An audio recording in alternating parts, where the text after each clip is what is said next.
Hey, welcome to Wisdom and Rum. Apparently, I'm doing the intro, so let's talk about reincarnation. That was terrible. Good.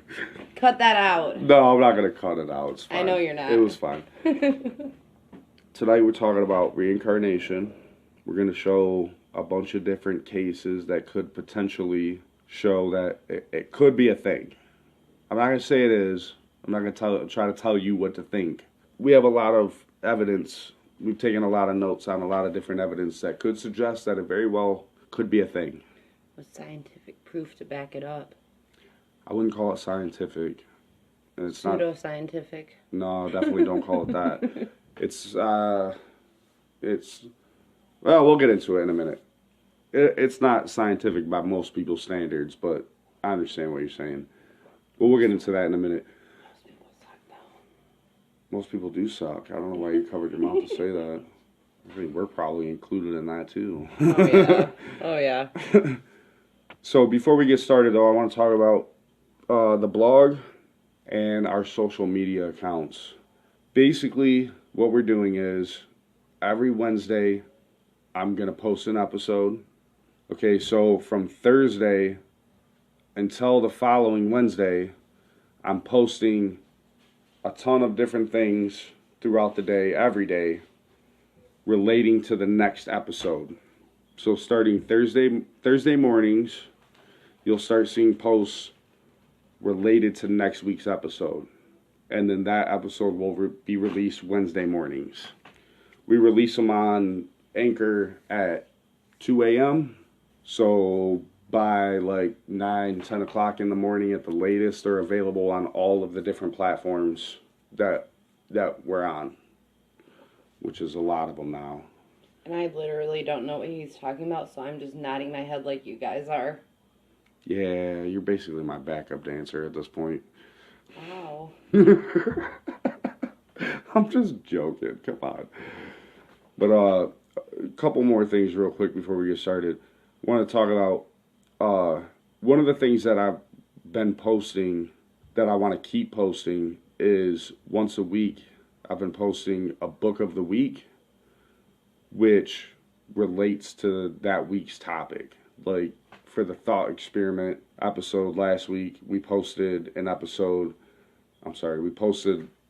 book on Facebook. It was called, I believe it's called The Pig Who Wanted to Eat Himself. Yeah, it's a strange title, but the book was like 100 different thought experiments that you could do. You know, it tied in with the episode perfectly, and it's a really good book. So I was like, yeah, why not post it?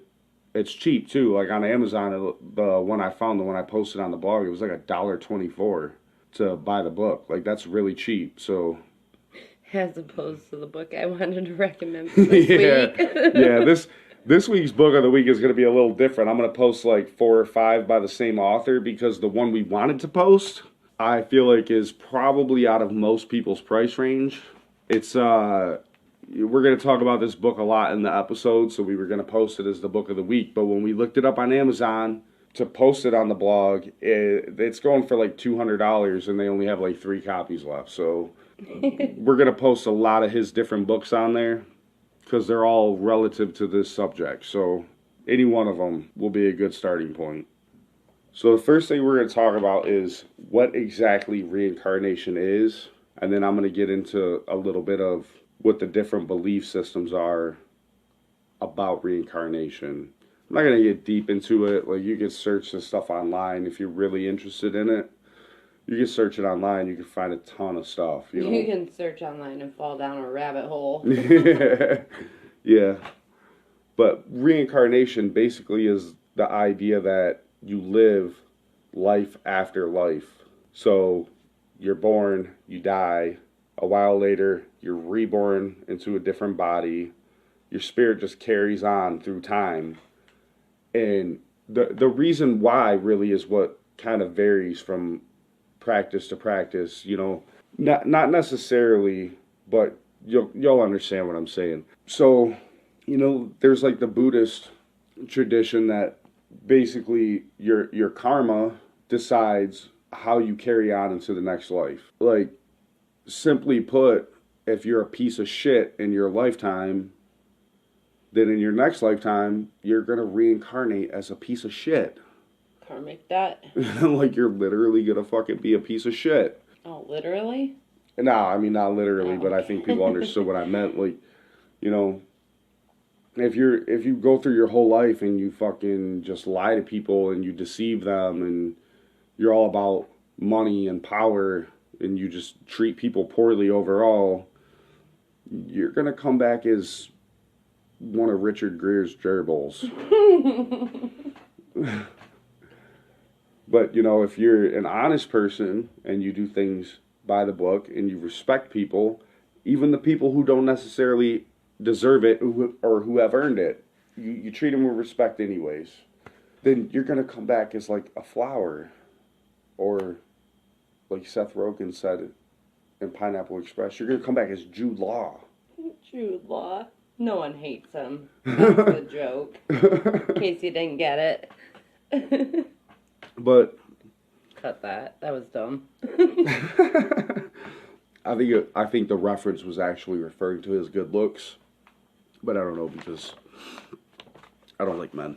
Just being honest. I mean, I do like men, and I thought the reference was just that Jude Law just really seems like a genuinely good dude. I'm just being honest because I don't want to come back as one of Richard Grere's gerbils. It varies slightly. It's not a huge jump from tradition to tradition. You know, if you look at Buddhism or you look at Hinduism, they have a lot of the same principles, but some of it varies slightly. You know. Yeah, and well, I mean, overall, some beliefs are, some religions don't even believe in reincarnation at all. So yeah, well, they're usually the ones that pass a plate around and have you empty out your pockets before you leave. In the mafia, like they call that a shakedown. We have an episode for you. Not yet, though. I'm not dissing anyone's beliefs. Yeah, no. Okay. I want to make that perfectly clear. If you're Christian, that is perfectly fine. I do not agree with churches and religion being organized on the level where people are putting money into a plate that they can't necessarily afford to spend. Yeah, we'll get into that another time. I just don't want anyone to be offended by what we said. I don't want anyone to be offended. That's all. So, I mean, I forget what the Hindu belief is off the top of my head. It's similar to the Buddhist belief, but it varies a little bit. It's a little bit different. You know, and then you got like Ra and the Law of One, if anyone's familiar with that. Their whole idea was that you reincarnate over and over and over, and as time goes on, you basically evolve to a new species of human. Not necessarily a new species of human, that was a dumb way to put it, kind of, but think of like psychologically and spiritually, you evolve to a new species of human. Okay, not necessarily physically, but there's a lot of different belief systems. But the thing that's like consistent with all of them is that you are here to learn lessons, right? And the second all of those lessons have been learned, you die in one way or another. And then after some time, you're reborn into a new body. And I mean, there's a lot of different viewpoints on it. Like we were, before we started recording, we were talking about like the Wiccan belief system where they say that it's like 100 to 200 years minimum before a person reincarnates. Oh. I mean, in all honesty, average, but you have to find your okay. No, it's okay. I'm just covering it generally. I'm just covering it. You can jump in anytime you want. I'm just covering it generally. I'm not trying to argue points or anything. No, just like it takes a bit. I feel like though that's not dependent on anything except who you are and the lessons you've learned. Well, it actually, that's what I wanted to say. It kind of makes me wonder, just hypothetically, because we're just discussing this, not saying like this is how it is, but do new souls, like those tragic young deaths that you hear about, are those all new souls? I don't know. Maybe. Or maybe. I don't know.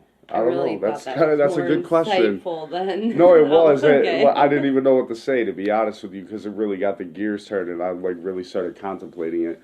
Uh, I don't know. I don't know. Maybe, a lot of traditions believe that every life you live, you learn lessons, and then you die, and then you're reborn into a new body to learn different lessons in the last life. Yeah. And you live over and over until you've pretty much learned all that there is to learn, right? So I don't know, maybe like, a 7-year-old who just randomly passes away and nobody can explain why. I don't know, maybe they learn that lesson very quickly. Yeah. Or maybe that was a very old soul that reincarnated that wasn't supposed to. Yeah, or they Or just had one quick thing that they needed to... Think about this, okay? Hypothetically speaking, if reincarnation is true, if it's a real thing, and say hypothetically, you pick the life that you live next based on the lessons that you need to learn, right?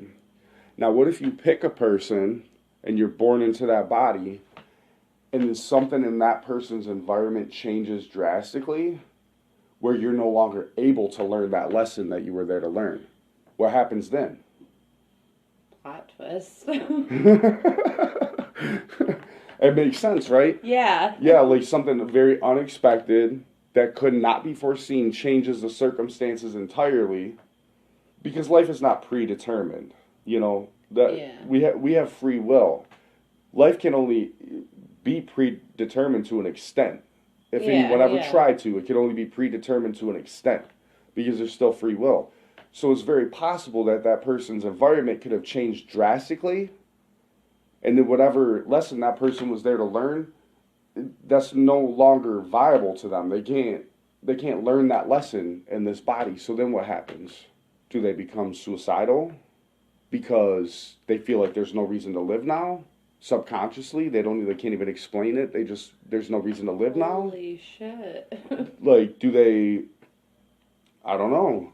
Do they like sporadically start developing some kind of like illness that normally like only a very old person would have? Like, well, I mean, we've heard of people who were 4 or 5 years old who were terminally ill. Cancer? Yeah, like, yeah. And I almost like hate talking about stuff like this, because I feel like in a way it takes away from the people who are suffering with things like that. Like, I don't ever want somebody who's got a 7-year-old kid who's terminally ill to feel like I'm just explaining it away as like it's part of life. Yeah, no. Because that's not at all what I'm about. I'm just a very deep thinker. I think about things like this. So, yeah, we kind of ran off on that one, didn't we? Hey. Right. The episode's going to be as long as it should be. Alright, so now we're going to jump into some stories that might maybe prove reincarnation as a possibility. Alright, we're going to start with talking about this doctor. He was a psychiatrist, and he spent a lot of time investigating reincarnation and trying to prove or disprove it. Okay, what was his name? Ian Stevenson. Ian Stevenson. Alright, go ahead. What is he? Alright, well, first I just want to say, like, this is for people who are more science-minded. This might be a little more interesting to you than it would be if it was just, theoretical or pseudoscience. We intentionally looked for cases that had some form of physical evidence to suggest that, these people were telling the truth. Yeah. Most of these cases are people who were born and at some point in their early life claimed to have been someone else in a previous life, and there's some kind of physical evidence to suggest that they very well may have been that person, like a deformity or a birthmark, or a lot of different things. Yeah, there's a lot. So, okay, Ian Stevenson, he was a prominent psychiatrist, the chair of psychiatry at the University of Virginia, and he actually became the chair of psychiatry at the University of Virginia by age 31, which is pretty much 31? unknown. 31, yeah. They're basically like the head of psychiatry. Yeah, he was at 31. That's literally, he was named That's the insane. head of psychiatry at the University of Virginia by age 31. Let's just put that in perspective. Like, most people go to school to be a doctor or a psychiatrist for like 6, 7 years, sometimes more. So fresh out of high school, you're 18, right? You go to college. That means you're 25, 26, 27, somewhere in that range by the time you graduate. Mm-hmm. Right? And then you got to look for a job, and you start low man on the totem pole. Yeah. This man was 31 years old, and he was the head of psychiatry. Yeah. And where was that at? That was the University of Virginia. University of Virginia. Mm-hmm. So, in 1968, the inventor of the Xerox, he died, and he had left $1 million of his estate to the university under the stipulation that it be used to further Stevenson's research, right? His research. On reincarnation.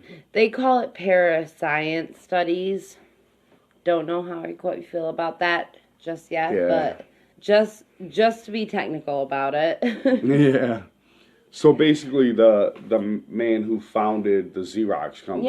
Yeah. He had a lot of faith in Ian Stevenson. He left a good portion of his estate to him so that he could further his research. I mean, the Xerox company is huge. Even at that time, I wouldn't say a good portion. $1 million is a lot of money, but not a good portion of that man's estate. I'm trying to be nine. You're trying to be 9? Cut that. I'm trying to be non-biased, okay? I'm just stating the facts. Yeah. No, so the guy who founded Xerox left him $1 million to continue his basically to fund this man's research on reincarnation. He left the university $1 million under the stipulations that this guy was able to continue his research. He had freedom and leeway to... Yeah. Okay. So, all right, my next point is Ian Stevenson has studied approximately 3,000 cases of past lives, quotations. 3,000 cases. Yeah, he went around the world. He talked to mostly children, because it seems to be children who... That's weird, ain't it? Remember these things, yeah. It's like there's a cutoff. Like, if you had a past life, you're only going to remember it till you're like 6. Yeah, and after that, it's like, whatever, new life. Yep. But he's spent his whole life. He died in 2007, but he spent his whole life. He spent his whole life researching reincarnation. Yeah. Basically, after... That was his life's goal. That's what he did. Basically, after he was left this $1 million, he basically inherited this $1 million from the guy who invented the Xerox company. That was his life's work after that. He used this $1 million to continue his research on reincarnation, and that's how he spent the rest of his life, is researching that. And that's evident because this is the guy we were talking about, Ian Stevenson. We're going to post some of his books on the blog. He wrote a lot of them, and they were all about reincarnation. Yeah, the biggest one was reincarnation in biology, which he shared the stories of what he had discovered, but also threw some science into it. Yeah, that's... Yeah, and unfortunately, that's the book we were talking about. We wanted to post that as the book of the week, but when we looked it up on Amazon, it's like $200, and they only have 3 copies left. So we're going to post all of his work. Not going to do that to y'all. No. Don't spend $200 on a book. Please don't. You can Google things. I mean, I guess if you're a collector and this is like get to do it for you, sure, but I'd love to own that book one day. we're not about anyway. we're not about pushing baseball cards. We're about knowledge. So So he published Reincarnation in Biology in 1997. It was over 2,000 pages long, and it had 225 case reports. 225 cases. Wow. So it was, honestly, most people are going to be like, oh, that's, pseudoscience, or it's, there's really, like, it's coincidental. But there were 225 case reports on subjects who had unusual birth defects, birthmarks, and they all kind of tied into what these kids had to say about what they had realized about their past lives. Yeah. Supposedly. Supposedly. I'm doing air quotations right now. No.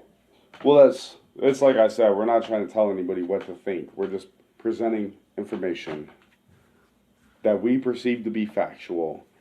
Now, that's kind of a running thing though, right? Like in every case I've ever seen that, was more than just someone talking, if ever there was any evidence to suggest that maybe they're telling the truth, it was a birthmark. Like I remember hearing a story about a kid who said he was in the Civil War in a past life, and he said he had got shot, and he had a birthmark exactly where he said he got shot at, and then they were actually able to find a Civil War general by the name that this kid had given who had been shot and killed, and where he was shot was exactly where the kid had the birthmark.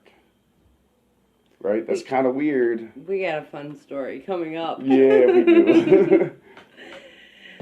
But yeah, no, like every single one of these kids that he investigated, they had some kind of, there was just something. Abnormality, yeah. So when Dr. Stevenson went to investigate all these cases, there was always just something that stood out. All the cases that he put in his book, there was some kind of abnormality or some kind of relevant detail that just stood out, and it didn't make any sense that these kids would just know this stuff. Yeah. All right. So why don't you got a couple of cases for us, right? Why don't you give us the first one so we can... All right, so I'm going to start out simple. Most of the subjects had unusual birthmarks and birth defects. So they had birthmarks in unusual spots or unusual birth defects that were like more or less unheard of in medical history. So not like a normal like medical condition, something that was like really just bizarre. Yeah, he followed up on a lot of them, and a lot of them were like relatively new or unheard of. Like as a medical condition. Yeah. Like these were things that babies were being born with that the hospitals were like, this is not normal. We've never seen this before. There's nothing in our textbooks about this. Okay. So the first one is probably the most basic one that anyone would try to write off, but there was a child in India who remembered the life of a man he had been, who had an accident, who lost his fingers, and he was born with boneless stubs on only his right hand, and the case of that, he was born this way. Okay. That case was so rare that Stevenson investigated it, and he could not even find a recorded case of that exact medical condition ever. Okay. So he was born with basically some of his fingers missing. Mm-hmm. Basically at the knuckle above the palm, right? Yep. Your first knuckle, he had fingers missing, and there was no medical condition to explain that. Yeah, he couldn't find a single recorded one. Wow. So this kid basically was born with no fingers, said that he had been another person in a previous life, and they were basically able to find a man who had been in an accident where he had lost those fingers at that point. His fingers were cut off at the same point on the hand. Just born without them. But That's yeah. nuts. So basically, what had happened with the kid from India was he had remembered being in an accident in a previous life where he had lost a lot of the fingers on one hand. I believe it was in some kind of like shop accident, like a factory type setting. He had lost a lot of the fingers on one hand, and when he was born, he was missing those exact fingers at the exact point. He claimed that he lost them in a previous life. And Dr. Stevenson had done a lot of research on it, and he had found a guy who had lost his fingers in a shop accident in the exact way that the kid had said, in the exact point on the hand that he had lost them, and he was not able to find a single other recorded case of someone losing their fingers in a similar manner. Okay. He researched it and he couldn't find another recorded case. Yeah, he couldn't find any other case where someone had lost their fingers like that. Now, I mean, you could take from that whatever you want, it is what it is, but there was another case we were just reading about a kid who, he was 4 years old. He started randomly waking up in the middle of the night screaming about how his heart exploded in Hollywood, okay? This was a recurring thing. He kept waking up night after night. He obviously had been having nightmares, and he kept waking up holding his chest saying that his heart exploded when he was in Hollywood. Okay, so he was 4 years old. A while later, his mother is reading a book about like legends of Hollywood, and the kid looks over her shoulder and he's like, "Oh, that was an old friend of mine." He named him. He said his name was George, and he pointed out another guy and said that was me. And he said he had a friend at the time whose name was, what did he say, Senator Five? Senator Fives. Fives. Yep. And so the mother goes on to look into some things. She does some research. And this kid may very well have been that guy. Yeah. Yeah, the guy, I can't remember his name off the top of my head. The guy that he said he was, but I don't remember off the top of my head who the kid said he was. Martin, that's it. Yeah. Martin, as the last name was spelled with a Y instead of an I. That was the only difference in the two names. But the other guy that he pointed out, who he named as George, turned out to be a man named George. And he said he had a friend. I think it was George Ralph. Something like that, yeah. He said he had a friend at the time. His name was Senator Fives. And it turned out that shortly before Martin died, he had met with a senator whose last name was Ives.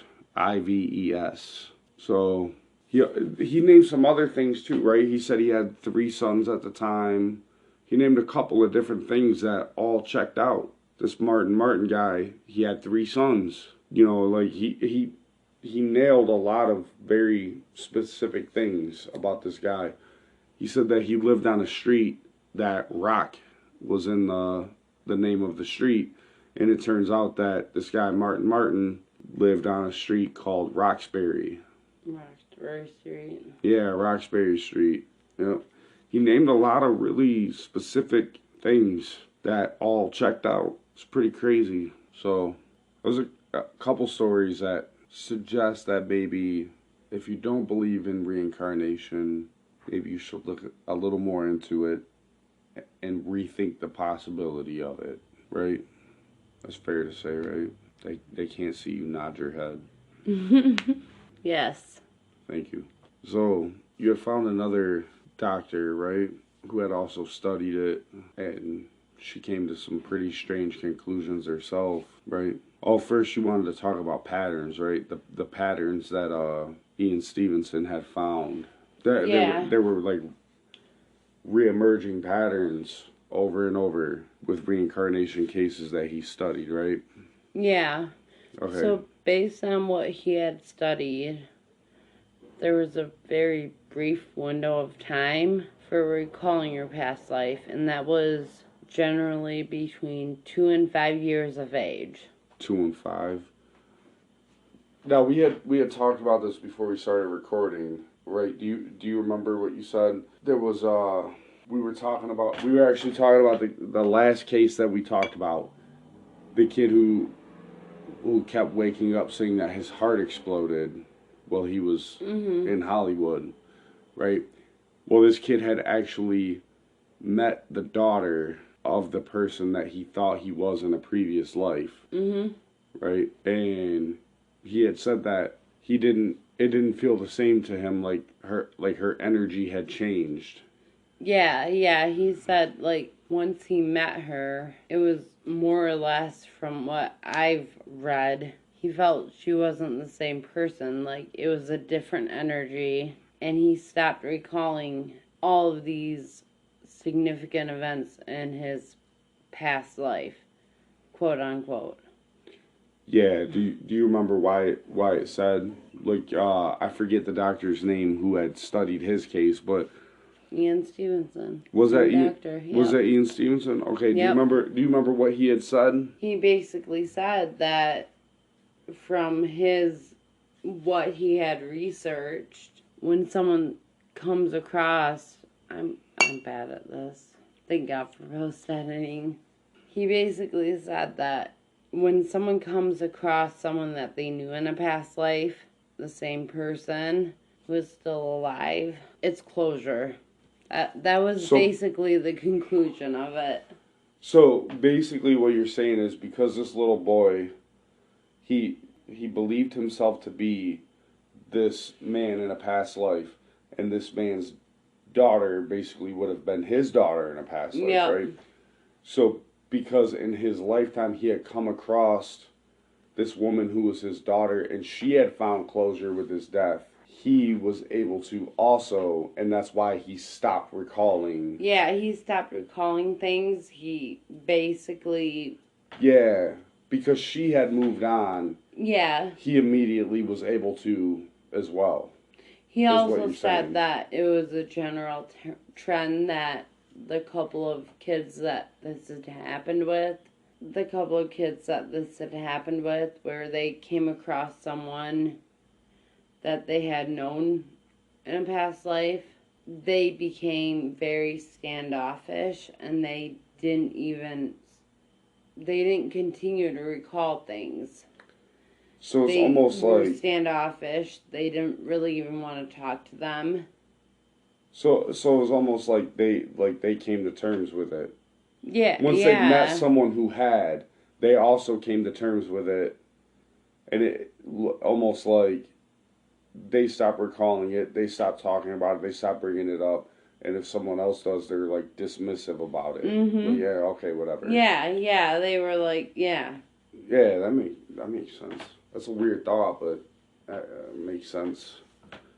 All right, what was the next one? What was the next one in the patterns? The next pattern? All right, almost all of the cases were triggered by something said by the child's parents or visiting a place that they had never been to before. Okay, so the parents talk about something that had happened in the past that the kid wasn't familiar with. Or they took them to a new, vacation spot or whatever. So and it triggered them to recall something. So the parents say something that from the past that the kid wasn't familiar with, and it invokes a memory of something along those lines, right? Or they travel somewhere where the kid's never been, but when he gets there, he's like, oh, holy shit, I remember this place. I've been here before. Yeah. And then he starts remembering more and more of a past life, right? Yeah, and a lot of them were very specific details. Yeah. of that place. There was one we had read before, right? About it was a little girl, right? She believed she had drowned in a past life. She was like 4 years old. That was crazy, and I'm missing those notes. It She pisses me off. I think I remember it well enough though that we can, you know, I mean, I'll post the whole story on the blog for people who want to read it. But the little girl had basically, she had said that she had died in a previous life. She had drowned, right? And she had remembered all these like weird things. Like she remembered there was some kind of like chapel, right, that they had parties outside of, like a parade almost type of thing, and like all these little details that where she was now wouldn't be a normal thing. Like where she lived, they wouldn't do that, you know. But all these little details, they were all pieced together, and it turned out she was absolutely right. There was a place not far from where she currently lived where there was a chapel that she lived across the street from, that they did have little parades in front of her house, and like all these little details. It was crazy. I wish I could remember more of the story, but there were a lot. All these. There were a lot of little details. Like she had said that she thought her father's name was something. I can't remember what the name was, but it turned out it wasn't her father. Turned out to be her uncle. Yeah, she had an uncle that was very close to her in that life. That was his name. Living. Who was still living, and they were able to prove all of these things. Everything she said turned out to be pretty accurate, within reason. You know, like she said it was her father, that was her father's name, when in actuality it was her uncle who had that name. You know, little things here and there, but overall, like, she gave somewhere around like 32 different little details, and like 28 of them turned out to be like dead on accurate, and the 4 that weren't dead on accurate could easily be explained, because in her story, she was only, what was it, like 2 or 3 years old when she died. Yeah, she was very, very young. Yeah, she was in this lifetime. The exact age, but in this lifetime, she was older already than the person was that she thought she was in a past life. Yeah. That, you know, she was like 5, 6 years old, telling her parents a story about how she had lived before, and she gave all these details. And the kid that drowned, they were able to prove that a girl drowned exactly the way she said she did, but that girl was only like 3 years old. Yeah, and all of the details panned out except for a couple, and those couple of details were really close, just not quite dead on.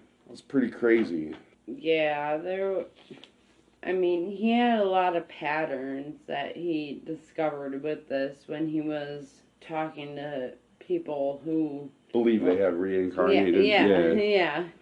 He was talking to these kids. He was really, most of the parents called him up, but yeah. So, okay, I guess I'm gonna get into the notable patterns, which I kind of started to, but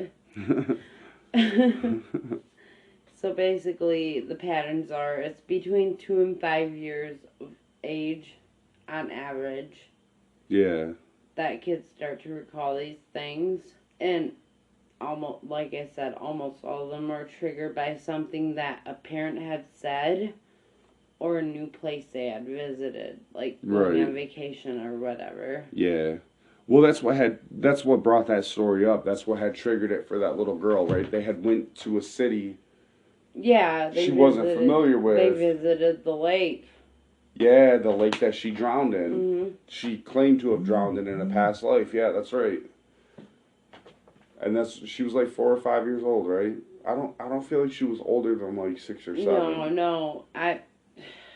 I'm missing a whole page of notes, people. This is the problem. It's all right. We're improvising. It's going well. So, okay, one notable thing, though, is he discovered no evidence of the existence of karma. Yeah, how could you ever even try to prove that, though? That's a good point. But it hasn't been proven. Those science-based minded. That's the thing. You could always argue that people have free will, right? Yeah. And that strange things happen. That's just how it is. So if I punch someone in the face, is that their karma or is that my free will? You can never, therefore your karma. Yeah, you could never prove karma. There's no way to prove it. Yeah, that's a good point. Nice.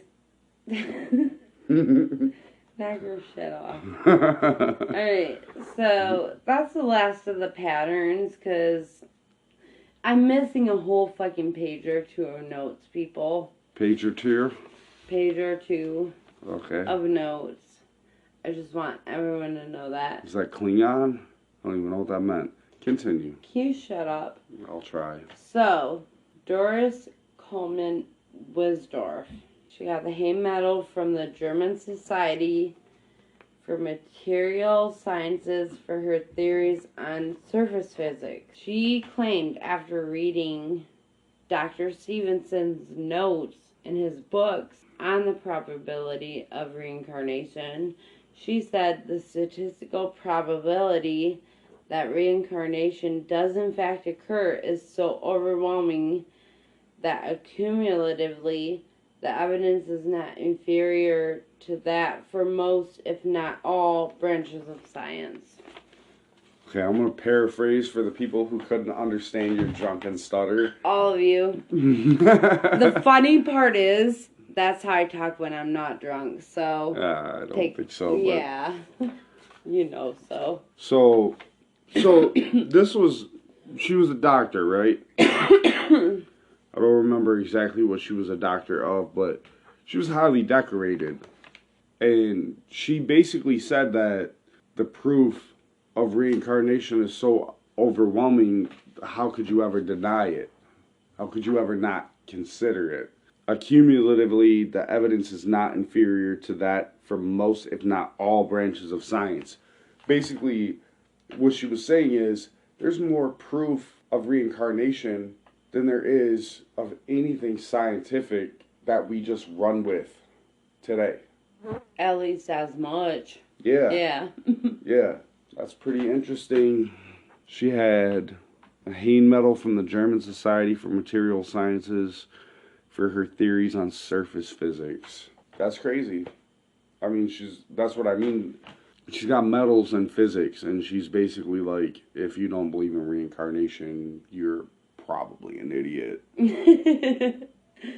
More or less, yeah. That's the only way it can be explained. You're an idiot. I don't think that. I don't think you're idiots. I do. I'm kidding. I'm the biggest idiot of everyone involved in this, including the people listening. So. Oh, believe me, the people listening know. I'm just playing. Come on. So, my next question is, what do you think, personally, about reincarnation? Me? No, the person standing behind you. Oh. The only two people in the room. She asked me. Yeah, I don't know if come on. asking me specifically or asking the people listening. Well, the people listening can't respond to us in real time, so I'm going to ask them too, but, at the end. Go ahead. What do you personally think about reincarnation? How do you feel about it? I fully 110% believe that people reincarnate to new lives. Yeah. And I think it happens within families. Not like, that sounds like The Hills Have Eyes type shit, but not that way. But like, I think you reincarnate into the same bloodline over and over again until you're done. And then I don't know what happens from there, because I don't think any of us are supposed to. That's my belief. Yeah. It's kind of like a weird frat initiation, isn't it? Yeah, it's a really fucked up one, actually. Yeah, you just do weird shit over and over and over, and it was like, why am I doing this? I don't even know what's gonna happen to me. God, that really, it sucks being here. I hate it here. You'll be alright. Yeah, I kind of Probably feel... not, but thank you for the sentiment. I kind of feel the same way. Like, I remember being like 4 or 5 years old, and people bringing up like the idea of reincarnation, and I was kind of just like, "Are you dumb? Like, you didn't already know that? You're talking about like it's some like cutting edge thing," and I'm like 4 or 5 years old, and I'm like, "Duh, how else would it work?" You know?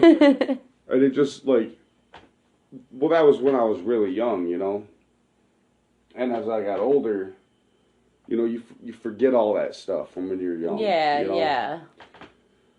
Until something there's happens. a reason that everyone recalled it from 2 to 5 years old. Yeah. Every single one of them. Yep. And that's like, as you get older, you kind of forget about that stuff until something happens that recalls it. And then, you know, you remember it. Like, actually, the idea of us doing this episode is what kind of reminded me, like, how I used to think about it when I was a kid. But, like, as I got older and I kind of, like, forgot that stuff in a way, like, I remember several times in my life thinking, like, someone would ask me a question, you know, and I'd answer them, and I'd be like, holy shit, how do I know that? You know what I'm saying? Like, I don't know, maybe it's something I read at some point and just don't remember reading it or something, but you would think if you were that fluent on a subject, you would remember having learned it, right? Yeah. Not me. People ask me questions all the time and I answer them and they're like, oh, holy shit, that's really smart. Yeah, I'm going to do it that way. And then I'm like, how do I know that? I've never done what they're doing. You know what I'm saying? Like, it's just like weird shit like that. Yeah. As like, even as an adult, like, you forget a lot of shit from when you're a kid. But as an adult, I remembered thinking hundreds of times, like, maybe reincarnation is real. Maybe I learned this shit in a past life, and that's why I don't remember learning it.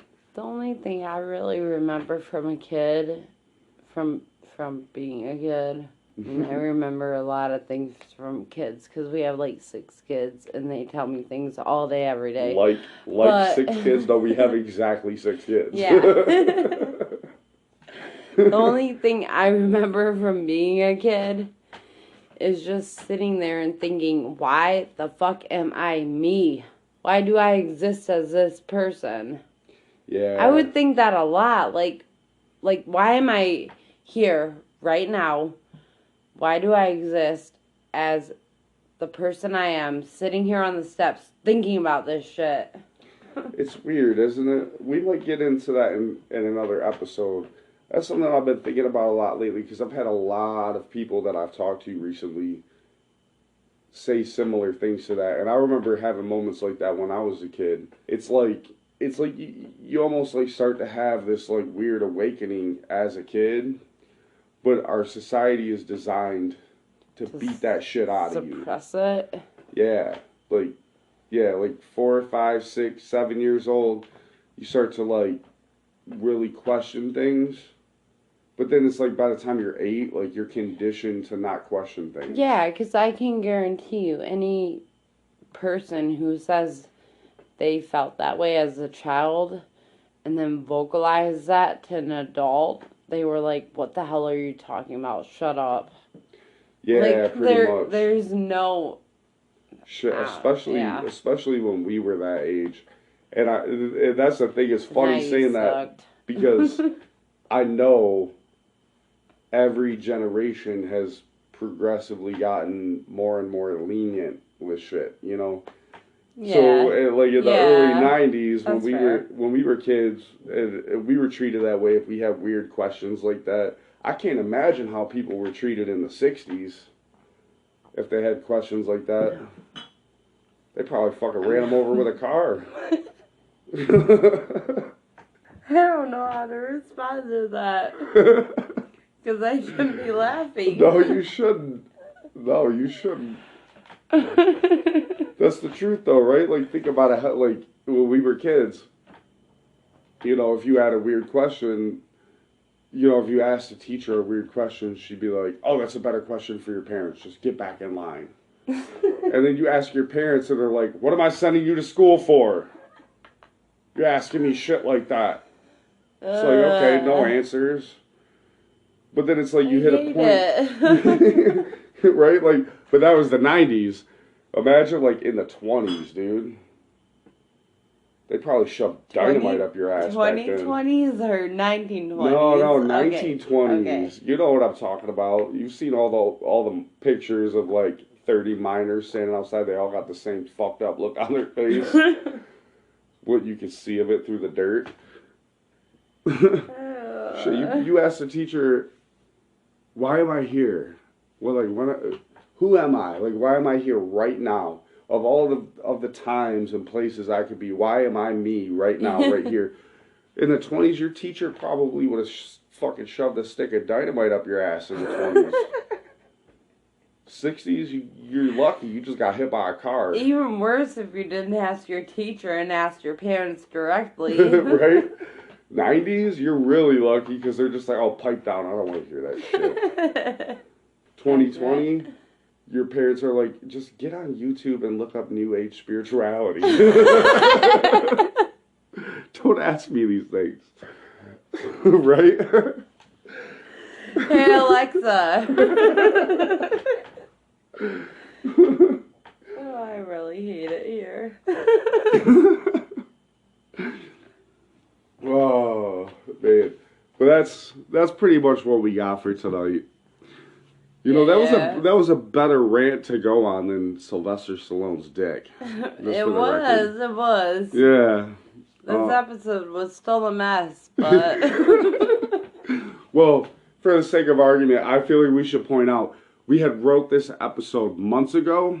And then our router broke, and we couldn't get a new router right away. We finally got a new one. So we recorded the episode, and by the time we recorded the episode, we got halfway through it and realized half of our notes were missing. We misplaced them somehow. So, sorry if this seemed like a half-ass episode. It wasn't. It was just a half-noted episode. Half-noted. I like that. Accurate. I'm pissed, though, because I don't take notes. And I did for this episode. And they were missing. They were gone. Just like, hi, Pandora. Where'd you put my notes? I don't know what that means, but... Pandora's box, yeah. All right. It's supposed to be a joke, but you ruined it. Yeah, sorry. I do that. Noticed in the last... But all right, let's get out of here. Okay, bye. I'm not done. Oh, sorry. Before we go, we had talked about in the last episode, we're planning on starting a Patreon with like an extended show for subscribers called Last Call. We're still doing that, but we had recorded that episode literally the night before our router broke. So we went 2 months, almost, it was like a month and a half, almost 2 months without internet. So we talked about starting that show, and then I was never able to actually like put anything in motion. We're still going to do that. But I'm going to wait a little while. Yeah, you know, we'll get to it. It'll be up eventually. Probably pretty soon, within the next couple months, I would think. But that was pretty much it. By Christmas. What? By Christmas. Is Christmas leaving? It'll be up. I fucking hate you. It'll be up by Christmas. Oh, that makes more sense. Thank you. Gives us a time frame. Yeah. I mean, welcome to America, where women speak in fragmented sentences never mean what they're supposed to mean. All right, you done? I hate you. All right. Yeah, I know. Okay, so this is the part where we ask everybody else what they think about reincarnation. No, don't giggle. I want to know what people think about reincarnation. No, I was giggling because I asked you and you were like, oh, who, me?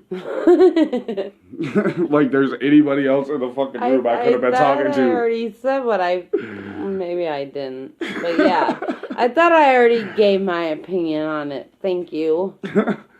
All right, so if you want to let us know what you think, you could leave us a voice comment on our Anchor page and we'll play it back on the next episode and answer your question or comment or whatever. And if you don't want to leave a voice message, you can comment on the blog, which is in the outro. You'll hear it in a minute. But that's it. We'll see you next week. Or social media. Yeah, for sure. Social media. Yeah. I didn't even think of that. Ask a question. Yeah, Facebook. We're not popular enough for us to not see your comment. I promise. Yeah, we have 0 right now. We have like 12 different social media pages. We have no comments on any of them. So, be the first one. That'd be cool. It's an honor your parents would appreciate. Or not. All right, we're out of here. We'll see you next week.